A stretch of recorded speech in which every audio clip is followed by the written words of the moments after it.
திமுகவினர் ஆற்றி வரும் பணிகளால் சட்டமன்ற தேர்தலில் 200 தொகுதிகளுக்கு மேல் வெற்றி பெறுவோம். சென்னை பொங்கல் விழாவில் பேசிய முதலமைச்சர் ஸ்டாலின் நம்பிக்கை.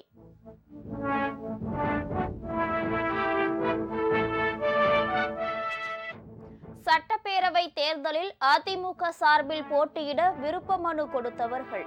எடப்பாடி பழனிசாமி தலைமையில் 2வது நாளாக நேர்காணல்.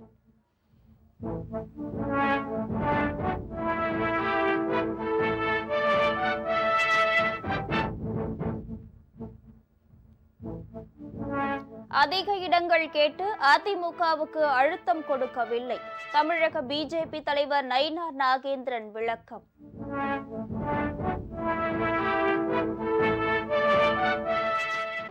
வங்கக்கடலில் நிலை கொண்டுள்ள ஆழ்ந்த காற்றழுத்த தாழ்வு மண்டலம் வலுவிழந்தது.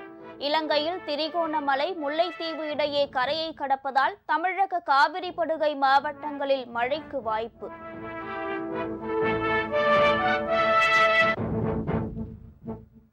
திருப்பரங்குன்றம் மலை மீது உள்ள கல்லத்தி மரத்தில் அனுமதியின்றி சந்தனக்கூடு விழா கொடியேற்றிய விவகாரம். தர்கா நிர்வாகிகள் மீது காவல்துறை வழக்கு பதிவு.